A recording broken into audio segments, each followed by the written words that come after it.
আসসালামু আলাইকুম। আজকে আমি নিয়ে আসছি মজাদার লাড্ডুর রেসিপি। এটা কিন্তু মিহিদানার লাড্ডু। তো আমি এখানে নিয়েছি 3 কাপ বেসন, আর দিচ্ছি একটু লবণ, আর দিচ্ছি 2 টেবিল চামচ রান্নার তেল। এটা দিয়ে আমি ভালোভাবে মিশিয়ে নিব। এই কাজটা হাত দিয়ে করলে বেশি ভালো হয়। তো আমার মিশানো হয়ে গেছে। এখন আমি নর্মাল পানি দিয়ে একটা পাতলা ব্যাটার তৈরি করে নিব। ব্যাটারটা এমনভাবে হবে যেন ব্যাটারটা তেলে দিলে একদিকে দৌড় দেয়, এরকমের। তো আমি এখানে ভাজার আগে একটু বেকিং পাউডার দিয়ে নিয়েছি, এতে অনেক জুসি হবে। তো আমি দেয়াটা দেখাতে পারিনি, এর জন্য দুঃখিত। তো আমি এরকমের বেগুনি শেপে দিয়েছি। প্রথমটা আমার একটু মোটা হয়েছে, কিন্তু আমি পরেরগুলি অনেক পাতলা করে এলোপাতাড়ি করে ভেজে নিয়েছি। আপনারাও সেভাবে ভাজবেন।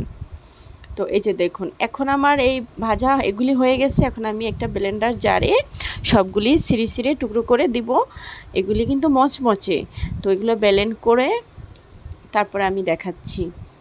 তো এই যে আমার দেখুন ব্লেন্ড করা হয়ে গেছে।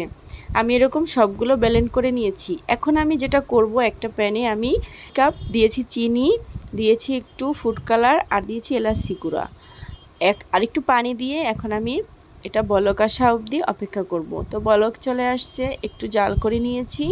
একটু যখন ঘন হয়ে আসছে তখন আমি এই ব্লেন্ড করা গুঁড়োগুলো দিয়ে ভালোভাবে নেড়ে চেড়ে নিচ্ছি। তো এখন আমি এটা ভালোভাবে নেড়ে চেড়ে নিব এগুলি। এখন এটার ভিতরে একটু গুঁড়া দুধ দিব। গুঁড়া দুধ দিলে হয় কি, লাড্ডুটা অনেক টেস্টি হয়, খুবই মজা লাগে খেতে। কিছু ড্রাই ফ্রুট দিব। ড্রাই ফ্রুট হচ্ছে গিয়ে আপনার এখানে নিয়েছি আমি কিশমিশ, বাদাম, আর দিয়েছি চেরি ফল। এগুলি দিয়ে আমি অনেকক্ষণ ভেজে নেব। আর একটু দিব ঘি।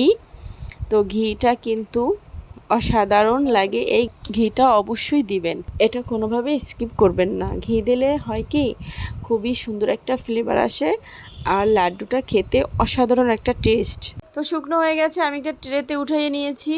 এটা যখন ঠান্ডা করলাম তখন আরও ঝরঝরে হয়ে গেছে। এখন আমি হাত দিয়ে মুঠি বেঁধে বেঁধে গোল করে লাড্ডু শেপ দিচ্ছি। সবগুলি লাড্ডু আমি এভাবে তৈরি করে নিয়েছি। দেখুন, আমি কাছ থেকে দেখাচ্ছি, শুধু দেখতে নয়, এগুলি কিন্তু খেতে অসাধারণ হয়েছে। আর এই কোরবানি ঈদে মিষ্টি ছাড়া কি প্লেট সাজানো যায়? তো সেই মিষ্টির ভিতরে লাড্ডু থাকবে না, সেটা কি করে হয়? তো আমি একটু ভেঙে দেখাচ্ছি যে কীরকম হয়েছে আর কতটা যে মজা। এই মিহিদানার লাড্ডু খুবই মজা। এই মজাদার লাড্ডু একবার হলেও বাসায় ট্রাই করবেন। আল্লাহ হাফেজ।